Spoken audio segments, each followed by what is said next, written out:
Bismillahirrahmanirrahim. Assalamualaikum warahmatullahi wabarakatuh. Kembali lagi di channelnya Tama Edukasi. Dalam kesempatan video kali ini kita akan belajar materi pembelajaran pendidikan Pancasila dan kewarganegaraan. Bab keempat yaitu keragaman suku, agama, ras, dan antar golongan dalam bingkai Bhinneka Tunggal Ika. Subjudul pembahasannya yaitu tentang keberagaman dalam masyarakat Indonesia kelas 7 semester kedua jenjang SMP atau MTS. Nah, keragaman dalam masyarakat Indonesia itu. Nah, keragaman dalam masyarakat Indonesia itu terbagi menjadi 5. Yang pertama yaitu faktor penyebab keberagaman masyarakat di Indonesia. Yang kedua yaitu keberagaman suku.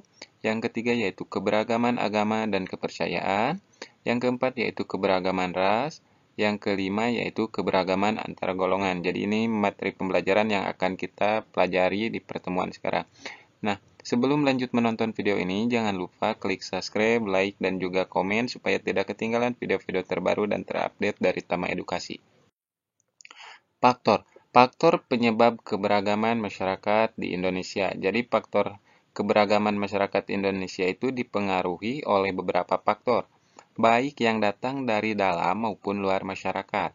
Hal ini dipengaruhi oleh faktor alam, diri sendiri, dan masyarakat.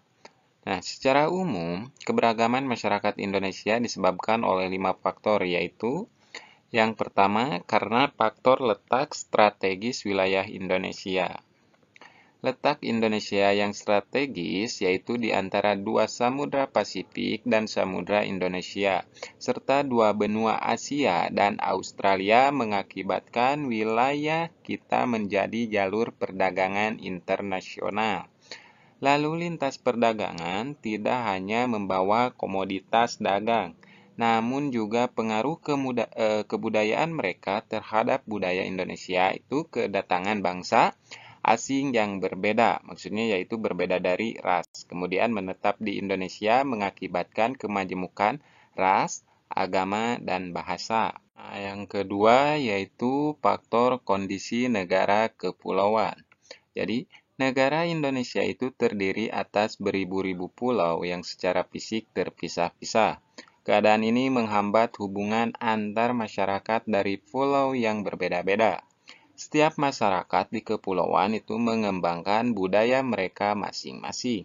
Sesuai dengan tingkat kemajuan dan lingkungan masing-masing, hal ini itu mengakibatkan perbedaan suku, bangsa, bahasa, budaya, serta peranan laki-laki dan perempuan.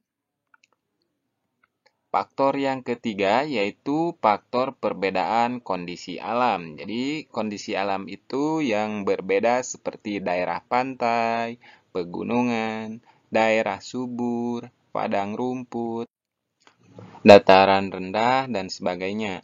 Itu dapat mengakibatkan perbedaan masyarakat. Masyarakat yang di daerah pantai itu berbeda dengan masyarakat yang ada di daerah pegunungan, seperti perbedaan bentuk rumah, mata pencaharian, makanan pokok, pakaian, kesenian, bahkan hingga sampai ke kepercayaan. Yang keempat yaitu faktor keadaan transportasi dan komunikasi. Kemajuan sarana transportasi dalam komunikasi juga memengaruhi perbedaan masyarakat Indonesia. Kemudian, sarana ini membawa masyarakat mudah berhubungan dengan masyarakat lain, meskipun jarak dan kondisi alam yang sulit. Sebaliknya, sarana yang terbatas juga itu menjadi penyebab keberagaman masyarakat Indonesia. Baik, lanjut saja ke faktor yang kelima. Faktor kelima yaitu penerimaan masyarakat terhadap perubahan. Sikap masyarakat terhadap perubahan sesuatu yang baru, baik yang datang dari dalam maupun luar masyarakat itu membawa pengaruh terhadap perbedaan masyarakat Indonesia. Langsung lanjut ke kedua yaitu mengenai keragaman suku. Jadi suku bangsa sering juga itu disebut etnik. Jadi suku bangsa itu sering juga disebut etnik. Menurut Koenjaraningrat, suku bangsa berarti sekelompok manusia yang memiliki kesatuan budaya dan terkait oleh kesadaran dan identitas tersebut. Kesadaran dan identitas biasanya dikuatkan oleh kesatuan bahasa. Jadi suku bangsa merupakan gabungan sosial yang dibedakan dari golongan-golongan sosial. Karena golongan sosial itu mempunyai ciri-ciri yang paling mendasar dan juga umum. Nah, berkaitan dengan asal-usul dan tempat asal serta kebudayaan. Ciri-ciri yang mendasar yaitu membedakan suku bangsa satu dengan yang lainnya adalah dari bahasa, adat istiadat, dari sistem kekerabatan, kesenian daerah, dan juga tempat asal. Keberagaman bangsa Indonesia itu diakibatkan oleh jumlah suku bangsa yang mendiami wilayah Indonesia sangat banyak dan tersebar di seluruh wilayah Indonesia. Jadi alasannya keberagaman bangsa Indonesia itu disebabkan oleh karena jumlah suku bangsa Indonesia itu yang mendiami wilayah Indonesia itu sangat banyak. Nah, keberagaman suku bangsa dan budaya tidak menghalangi terwujudnya persatuan dan juga kesatuan bangsa. Jadi, keberagaman suku bangsa dan budaya itu tidak menghalangi terwujudnya persatuan dan kesatuan bangsa. Hal itu akan terwujud apabila ada sikap toleran. Maka dari itu, kita itu harus bisa mempunyai sikap toleran atau toleransi yang dimiliki oleh setiap warga negara. Nah, mereka harus menyadari bahwa keragaman suku bangsa dan budaya itu merupakan salah satu kekayaan bangsa yang menjadi dasar persatuan dan kesatuan. Jadi dasar persatuan dan kesatuan itu didasari oleh karena adanya keragaman suku bangsa dan budaya. Baik, lanjut ke bagian ketiga yaitu mengenai keberagaman agama dan kepercayaan. Jadi, kekayaan alam yang dimiliki bangsa Indonesia itu diperlukan oleh bangsa lain. Jadi maksudnya adalah hal inilah yang membuat para pedagang dari bangsa-bangsa lain yang berdatangan selain berdagang. Nah, selain berdagang mereka juga menyebarkan ajaran agama. Jadi ajaran agama itu dari seorang pedagang atau dari orang yang berdagang itu sambil menyebarkan agama. Nah, ajaran agama Hindu dan Buddha dibawa oleh bangsa Indonesia yang sudah lama berdagang di Indonesia. Jadi ajaran agama Hindu dan Buddha itu dibawa oleh bangsa Indonesia. Yang kedua yaitu ajaran agama Islam itu dibawa oleh pedagang Gujarat dan Parsi sekitar abad ke-13. Jadi abad ke-13 ini yaitu agama Islam dibawa oleh pedagang Gujarat. Nah, yang ketiga yaitu kedatangan bangsa Eropa. Nah, bangsa Eropa itu membawa ajaran agama Kristen dan juga Katolik.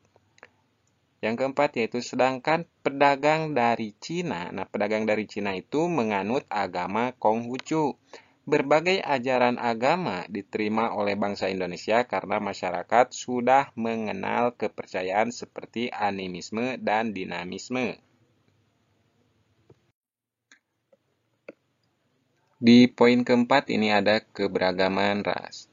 Nah, pada dasarnya manusia itu diciptakan dalam kelompok ras yang berbeda-beda yang merupakan hak mutlak Tuhan Yang Maha Esa.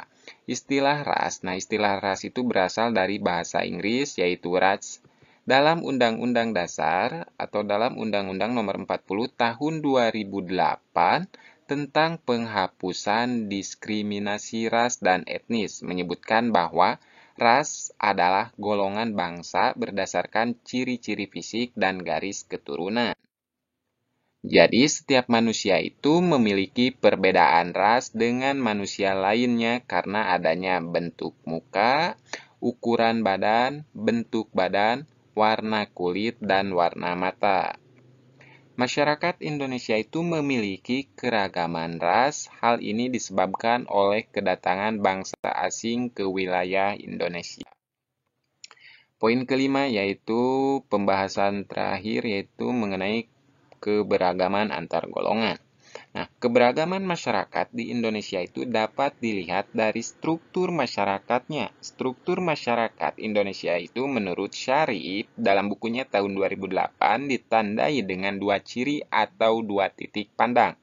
Pertama yaitu secara horizontal ditandai oleh kenyataan adanya kesatuan-kesatuan sosial berdasarkan perbedaan-perbedaan suku, bangsa, agama, adat istiadat, dan kedaerahan. Jadi perbedaan suku, bangsa, agama, adat istiadat, dan kedaerahan ini yaitu yang bisa dikatakan sebagai sudut pandangnya secara horizontal.